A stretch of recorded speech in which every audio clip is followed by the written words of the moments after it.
You think Todd Gurley's deal should be a cautionary tale for the Cowboys with Zeke? Oh, I think potentially, whether it should or shouldn't be, it's clear the Cowboys are treating it as one, as something to learn from and not make the same mistakes. I also find the language Stephen Jones using to be very interesting. I've only ever heard of a deal resetting the market upwards. He is saying Le'Veon Bell's deal reset the market downwards. Which it did. Well, but I've never heard it phrased like that. Usually we talk about Julio Jones. When he gets his new deal, it will reset the wide receiver market. After Michael Thomas just reset the wide receiver market, that different quarterback deals. Matt Ryan's reset the quarterback market. But what Stephen Jones is saying, and it's a little funny wordplay, but I think it's an interesting move by him, saying, no, it can go both ways. It's not just that the market is at the highest deal. He's saying the market's at the most recent deal. So Todd Gurley set the market here, but Le'Veon Bell reset it down here, so Zeke is operating from this place instead of this place. I'd never thought of it that way. And one should know that when Stephen Jones did talk about giving Todd Gurley the deal, as you mentioned, that was in February. Le'Veon Bell got his deal in March, and they're looking at it and saying, well, Todd Gurley, 4 for 58 with 45 guaranteed. That's one thing. Le'Veon Bell, 4 for 53, more importantly, with only 27 guaranteed. Oh, that's more our speed. Zeke, though, doesn't want to hear none of this. Zeke looks at, I'm the best running back in the league, so who makes the most? I should make more than them. And so this is where, to something Chris has been saying the last few days, that this could stretch, that this could get ugly. If the Cowboys are operating from the perspective of Le'Veon Bell is the starting point, and Zeke's operating from the perspective Todd Gurley's the starting point, it's not the 5 years in total, or the $5 million in total salary difference. It's the $18 million in guarantees that are the difference that they are haggling over. And so I think Stephen Jones, this maybe should have been their position earlier than right now, that maybe they should have never said at the Combine. We know it starts at Todd Gurley. Maybe at that time they thought Le'Veon Bell was going to get the type of deal Le'Veon Bell thought he was going to get, so it didn't matter.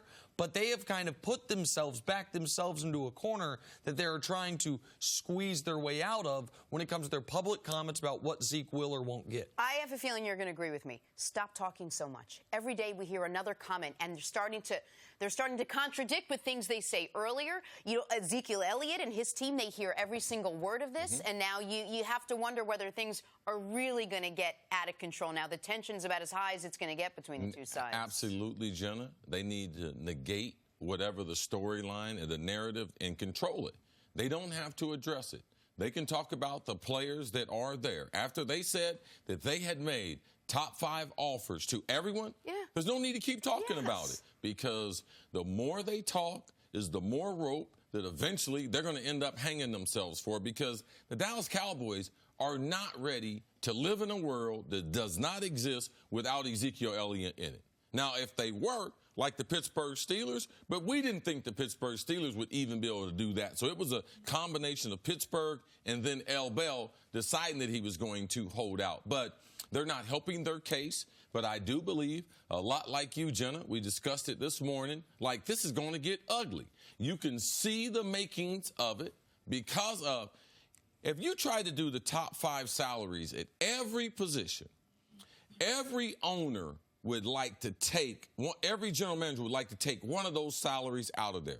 The left tackle for New England Patriots, he was not that good. He reset the market. Trent Brown going to Oakland. Going to Oakland. After limited experience, 1 year with the Pats, he gets this ginormous deal. And I can guarantee you, general managers are out there saying, hey, don't come to me talking about his deal.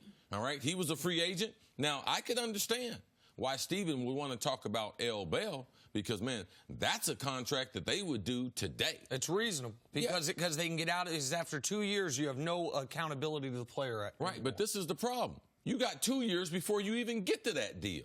So in 2 years, what will the deal look like then? See, I don't think it's a bad thing that Zeke pushes him to the wall and then ultimately comes into camp plays out this last year and then gets that ginormous deal because they'll have more flexibility because of Dak and Amari potentially can be done at that point. But I don't think Zeke is going to blink until they start to get to the regular season game. And, Jenna, you asked me this morning, do I think Zeke's going to miss some time? I believe it's going to get ugly. I believe that first game he's not going to be there for the Dallas Cowboys. Jenna and I share that same opinion. And Jerry Jones loses in that because ultimately Zeke's going to come back this season. Well, that's the words you use, cautionary tale, that the Cowboys are looking at Todd Gurley's situation as potential cautionary tale. Zeke's not doing any talking. Zeke's down in Mexico, and it's probably to his benefit he's not doing any talking. But if he did release a statement yesterday.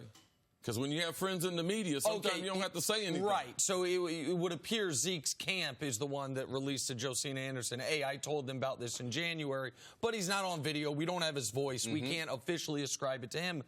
But what I'd be saying if I were Zeke, because I have trouble not talking even when I shouldn't sometimes, is, hey, you want to know what the cautionary tale is? It's what happened to the Steelers last year. Hey, with Le'Veon Bell. The cautionary tale is not overpaying for a guy.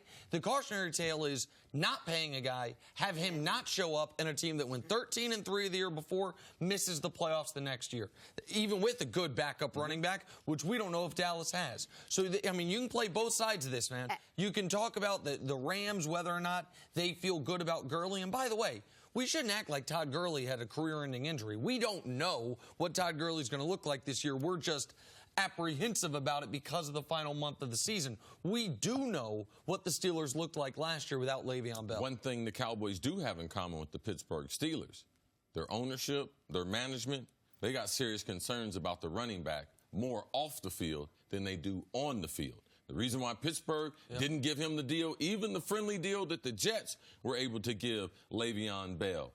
Him and Zeke have that in common, and I believe that affected the money. Todd Gurley, no issues. He got an issue with his knee, but nothing as far as his character. And thanks for watching. Subscribe here to get the latest from the show. Also, be sure to check out more of the best clips from First Things First, or go watch a few segments from our other shows on FS1.